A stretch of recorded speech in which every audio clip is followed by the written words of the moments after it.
this is the solar sunflower that we're going to be making today. We'll have a solar panel that we're hooking up and a motor, and I'm going to show you how to get to that, and then we're going to show you how it works as well.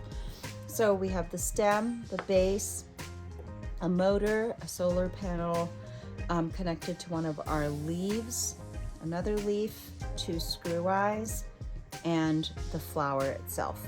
So it's important to remember not to pull these wires too much because you don't want them to get dislocated and disconnected.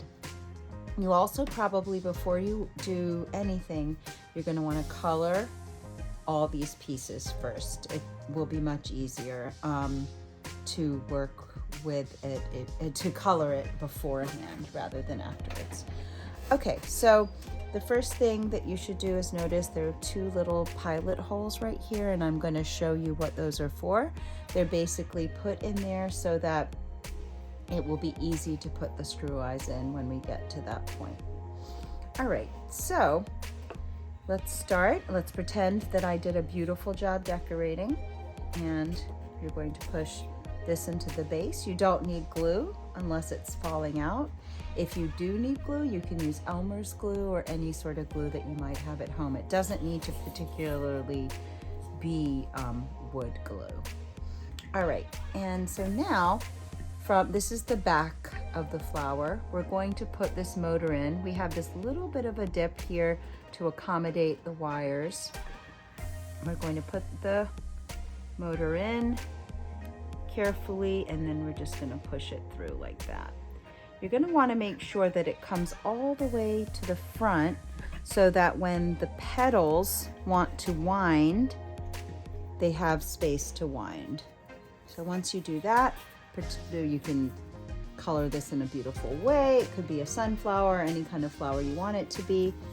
You're going to push the flower onto the little spindle.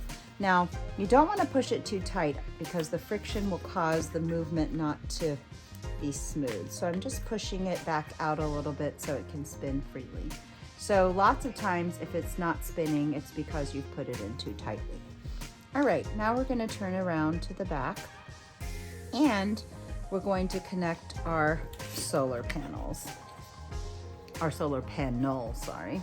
And this leaf is going to go in here. You don't really need to glue it unless it's loose, but you do need to push it in properly, okay?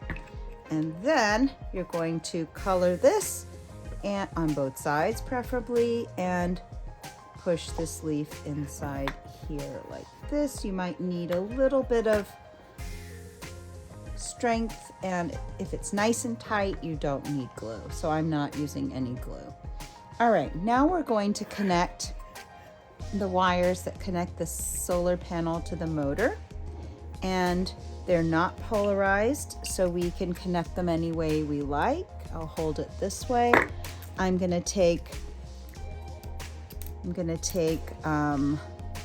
2 ends, one end from the solar panel, one end from the motor, join them on each other like that, put my screw eye through both of them, and push and twist them into this contact area.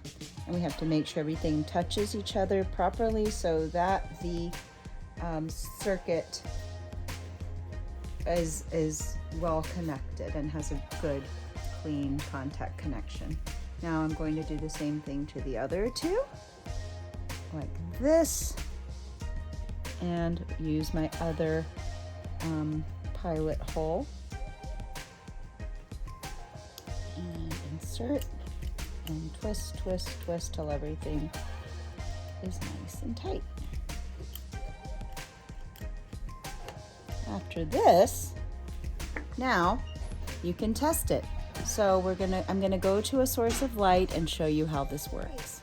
We're gonna use an artificial light source. If you put this out in the sun, it will do the same thing. And there you go. The solar panel is absorbing the light, the heat, and the motor is activated and spinning the flower.